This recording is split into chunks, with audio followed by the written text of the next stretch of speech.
एक गांव में एक सासू माँ और एक बहू रानी रहती थी। एक का नाम था शांता और दूसरे का नाम अनामिका। सबसे बड़ी बात, दोनों ही बड़े खाने के लिए पागल थे, वो भी पानी पूरी। मतलब दोनों को ही बहुत ज्यादा पसंद था। एक दिन दोनों खीर खा रहे थे। वो जल्दी जल्दी खा रहे थे और सोच रहे थे कहीं दूसरा ज्यादा ना खा ले। इस बीच अनामिका के पति महेश घर आते हैं। आज तो सड़क से ही घर पे खीर बना है, उसकी खुशबू आ रही है। उसी खुशबू को सूंघ कर मैं जल्दी जल्दी घर आया हूँ, बहुत भूख लगी है। ये सुनकर अनामिका कहने लगी, अरे अरे जल्दी आओ, फिर मजे करो। मैं तो आपका इंतजार कर रही थी, पर लगा कि आप देर हो जाएंगे, इसीलिए खाना शुरू कर दी। आइए खाइए। महेश भी बैठ गया एक प्लेट लेकर, और जैसे ही खाने के लिए वो कढ़ाई की तरफ देखा, वहां पर एक बूंद भी खीर नहीं था। ये देखकर महेश चौंक गया और फिर कहने लगा, अरे उसमें तो एक बूंद खीर नहीं है। क्या तुम लोग भूल गए हो कि मैं भी इस घर में रहता हूँ? सारा खीर खा गए। अरे मैं कब से कह रही हूँ कि थोड़ा बचा ले आपके लिए, पर सासू माँ मेरी एक बात नहीं सुनती है। आप पूरा खुद ही खा गए क्या? इस तरह से अनामिका ने शांता से कहा। तुमने पूरा खाकर खत्म कर दिया होगा और मुझे कह रही हो? मैं तो कम खा रही थी अपने बेटे के बारे में सोचकर, तुम ही पूरा खा गई होगी। इस तरह से दोनों खा रहे थे और एक दूसरे के ऊपर चिल्ला रहे थे।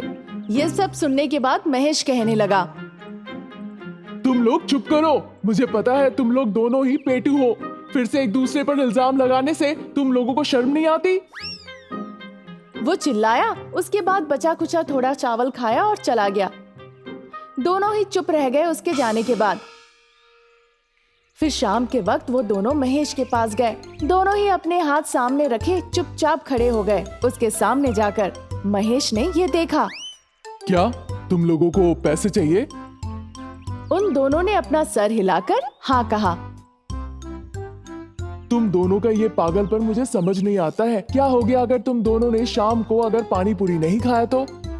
मुझे नहीं पता, ये तो मेरी आदत बन गई है जब से मैं स्कूल जाया करती थी। क्या करूं? और माँ, तुम्हें ये पानी पूरी का पागलपन कब से हुआ? मुझे तो बिल्कुल पता ही नहीं कब पानी पूरी खाने की आदत लग गई। फिर महेश के पास कुछ करने लायक था नहीं, इसीलिए उसने उनके हाथों में पैसे दे दिए। इस घर के सारे पैसे एक दिन पानी पूरी में ही खर्च हो जाएंगे लगता है। जाओ जाओ, खाओ और जल्दी वापस आओ, वहीं पे मत रह जाना। फिर दोनों खुशी खुशी पानी पूरी की दुकान में गए।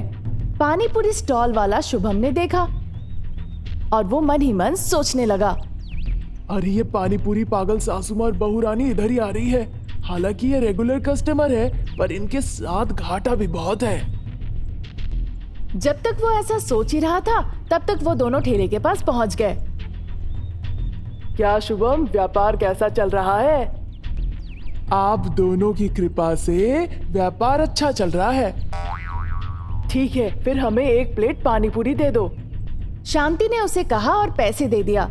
इस बीच अनामिका ने भी अपने पैसे उसे दे दिया। मुझे भी एक प्लेट पानी पूरी दे दो। ऐसा कहने पर उन्होंने एक प्लेट पानी पूरी दोनों के हाथ में दे दिया। फिर दोनों पानी पूरी खाने लगे। हम रोज आते हैं तुम्हारे दुकान पानी पूरी खाने के लिए, दो ज्यादा नहीं खिला सकते? अगर मैं ऐसे ही 2 पानी पूरी ज्यादा खिलाता रहूं तो 3 दिन में एक प्लेट हो जाएगा मुफ्त का। उसने थोड़े रूखेपन से कहा। फिर सासू माँ ने कहा, अगर तुम ऐसा कहोगे तो मैं दूसरे पानी पूरी वाले के पास चली जाऊंगी, समझे? शुभम के पास कोई चारा नहीं था, इसीलिए उसने 2 पानी पूरी उन्हें मुफ्त में दे दिया। फिर उन्होंने 2 पानी पूरी मुफ्त में खाया और खुशी खुशी घर वापस चले गए। इसी तरह दिन निकलते गए। एक दिन दोनों पानी पूरी खाने गए शाम के वक्त, हर रोज की तरह।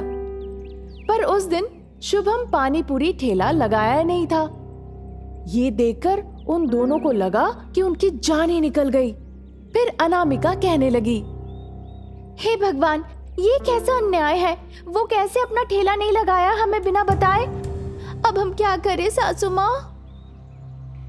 इस शुभम को बिल्कुल अकल नहीं है। कल इसने हमें एक शब्द नहीं कहा। चल हम दूसरे मोहल्ले जाकर देखते हैं। वो गली गली घूमते रहे पानी पूरी ठेला ढूंढने के चक्कर में, पर उन्हें कहीं भी पानी पूरी का ठेला नहीं दिखा। तब तक काफी अंधेरा हो चुका था। शांता कहने लगी, अरे मेरे पैर में बड़े दर्द हो रहे हैं, मैं चल नहीं पा रही हूँ। ये कहकर वो वहीं पे रुक गई। फिर अनामिका कहने लगी, देखिए वहाँ पर एक छोटा सा अनुष्ठान जैसा हो रहा है, मैं वहाँ पर चली जाती हूँ और कुछ खा कर आती हूँ। सासू माँ ने जब ये बात सुनी, उसके पैर के सारे दर्द गायब हो गए। आखिर में वो भी उस अनुष्ठान में पहुँच गई। वहाँ पर एक छोटा सा जन्मदिन का अनुष्ठान मनाया जा रहा था।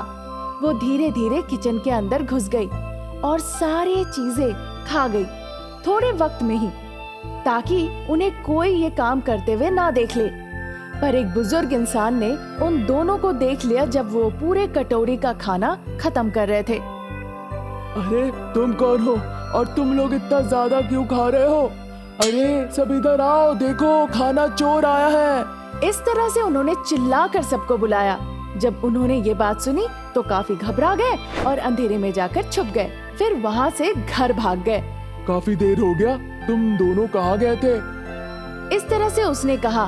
फिर सासू माँ ने कहा, थोड़ी देर हो गई जब हम पानी पूरी खा के आ रहे थे। पर मुझे तो लग रहा है कि कल होने वाला पानी पूरी चैलेंज में तुम लोग भाग लेने गए थे। पानी पूरी चैलेंज, ये क्या है? अरे जल्दी से बताओ कहाँ होने वाला है? यही पास में ही। उसने फिर उस जगह का पता बताया जहाँ पर प्रतियोगिता होने वाला था। ये सुनने के बाद दोनों ये सोचने लगे कि वहाँ पर कम से कम पानी पूरी तो मुफ्त में खा सकते हैं और उस प्रतियोगिता में भाग लेने का निर्णय ले लेते हैं। दूसरे दिन दोनों पहुँच गए वहाँ पर जहाँ प्रतियोगिता होने वाला था और अपना नाम दर्ज करा दिया। वहाँ पर 5 लोग थे जो पानी पूरी खाने वाले थे। थोड़ी देर के बाद 3 लोग वहाँ से उठकर बगल में आ गए और शांति अनामिका बस खाते ही रह गए। हर कोई ये देखकर आश्चर्यचकित हो गया। एक के बाद एक पानी पूरी आए जा रहे थे और खाए जा रहे थे ये, पर वो रुक ही नहीं रहे थे। इस इरादे से कि उन्हें उस दिन पानी पूरी खाना है, एक दूसरे से ज्यादा।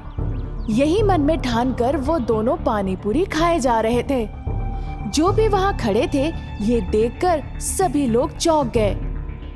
थोड़ी देर के बाद वो दोनों ही समझ नहीं पा रहे थे कि उनके पेट में आखिर में हो क्या रहा है। वो दोनों उठने की कोशिश करने लगे पर दोनों ही गिर गए और जाकर उल्टियां करने लगे। फिर दोनों की इतना ज्यादा पेट में दर्द होने लगा कि वो रोना शुरू कर दिए। तुरंत उन्हें अस्पताल में भर्ती किया गया। बाद में उन्हें एहसास हुआ कि मुफ्त में मिलने वाला कोई भी चीज ज्यादा खाना हानिकारक हो सकता है।